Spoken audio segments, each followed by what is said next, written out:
to sin, lesson number 4. I told you last time we were together, I'm going to talk to you about the downward spiral of sin. Now, I borrowed this from an early church father by the name of Bernard, and you can see the 5 steps right here. Sensual desire, consent, action, habit, and contempt. I'm going to walk you through these, and I believe they're going to be a help for you in your journey. Let's first of all talk about sensual desire. Sin always starts here with sensual desire, usually relating to the 5 senses. This is where sin begins. At this stage, according to a James passage, which I'm going to read to you, this is where temptation begins. It begins with your 5 senses. Something you touch, something you see, something you hear, something you taste, something you smell. These all have the potential for sin and the potential for leading us further down the spiral. So here it is in James chapter 1, verse 13. And remember, when you are being tempted, do not say, God is tempting me. God is never tempted to do wrong, and he never tempts anyone else. Temptation comes from our own desires, and those desires drag us away. So this is where you nip temptation in the bud, so to speak. When you have this sensual desire, you hear something that you shouldn't be listening to.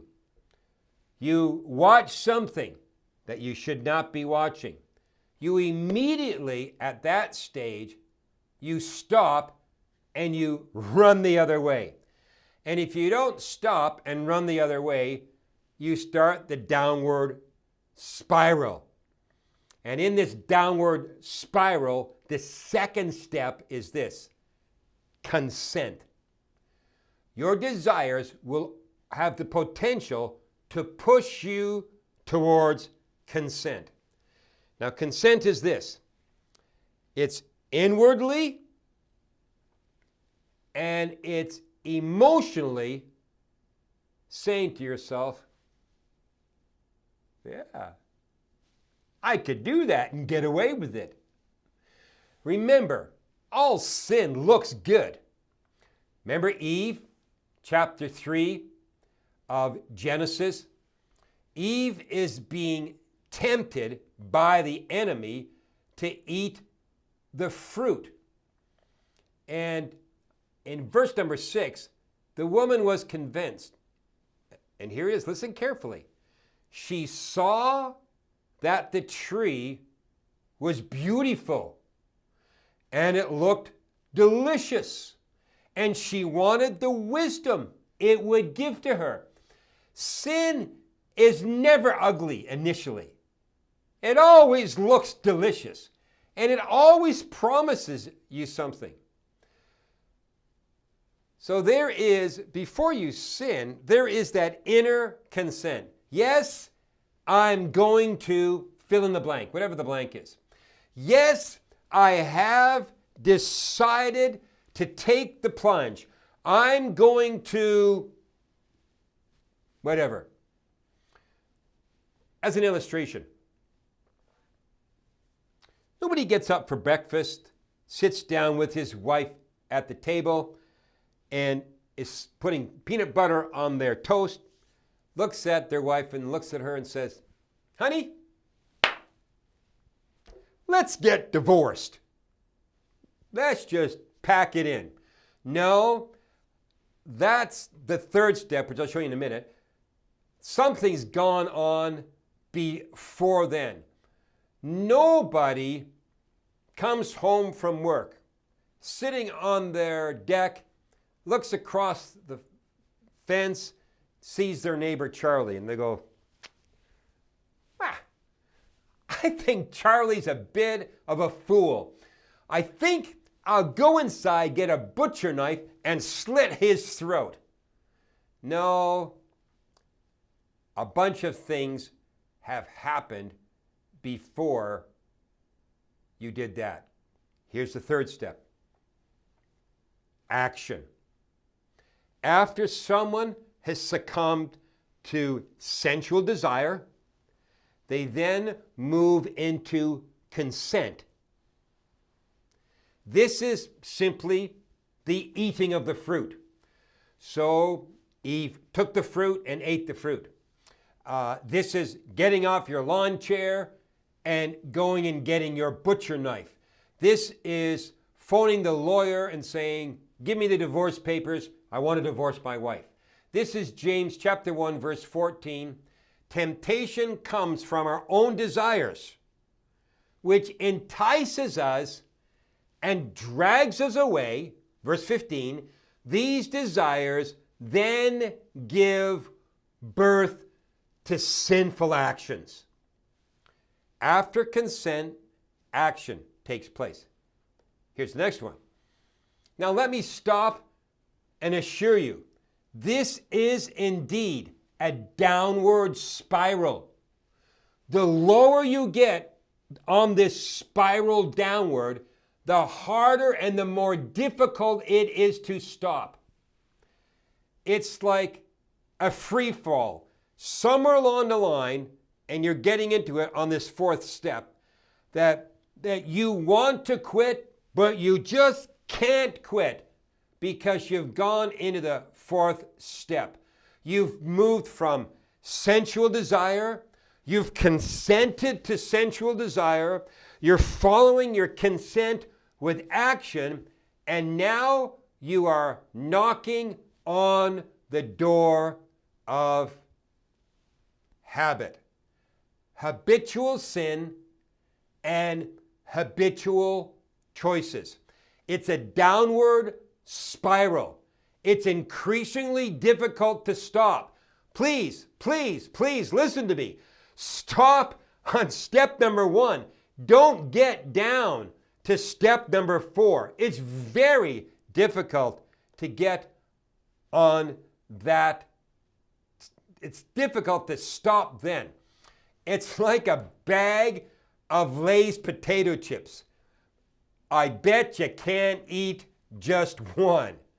It's a downward spiral, and you're moving towards a habit. The fifth step on the downward spiral. I cannot be somber enough and warning enough with this fifth step. I'm going to tell you also that when I've talked to people, I can tell that they're in the fifth step. And here it is. What does contempt mean? Well, it's a feeling that a person or a thing is beneath consideration, that it is worthless, that it is deserving scorn. Contempt is where a person bottoms out. This is where the downward spiral has struck bottom and the person is filled with contempt. Let me give you a few contempt statements. Pastor, don't you tell me what to do. I know what I'm doing. I'm my own person. I'm right. You're being judgmental. Who do you think you are to tell me what to do? It is a contempt towards God. It is a contempt toward God's kingdom. It is a contempt towards God's people. It is a contempt towards God's leader, God's leadership. Contempt means it's not that bad. It's just a little sin. Everybody has just a little sin in their lives. I remember somebody sitting in my office and giving me that specific line. Pastor, you need to settle down. Everybody has a little bit of sin in their life. Contempt. It's a very, very dangerous place to be. A very dangerous place to be. Here's the 5 steps. Number 1, sensual desires. It looks good. It tastes good. It sounds good. It feels good. Next step, consent. Yeah, that's not a bad idea. I think I'm going to do that. Third step, action. I actually go out and I do what I think's going to feel good. And after I've done it, step 4, it becomes a habit. So I'm doing it constantly. And then the evil, treacherous place. Contempt. Don't be telling me what to do. I know what I'm doing. With all that I can say within my own being, I'm begging you, stop at level number 1. Phone a friend. Get on your knees. Pray. Fast. Read the Word of God. Separate yourself from sin. I'm going to talk about that next time we're together. Because the lower you go down this spiral, the more you risk losing your soul. In closing, I want to read from Proverbs chapter 4, verse 18. The way of the righteous is like the first gleam of dawn, which shines ever brighter until the full light of day. But the way of the wicked is like total darkness. They have no idea what they're stumbling over. So the vast majority of people, they are walking in sin. They're stumbling through life. They have no idea what they're stumbling over. Verse 20, my child, pay attention to what I say. Listen carefully to my words. Don't lose sight of them. Let them penetrate deep into your heart, for they bring life to those who find them and healing to their whole body. Guard your heart above all else, for it determines the course of your life. Avoid all perverse talk. Stay away from corrupt speech. Look straight ahead. Fix your eyes on what lies before you. Mark out a straight path for your feet. Stay on the safe path. Don't get sidetracked.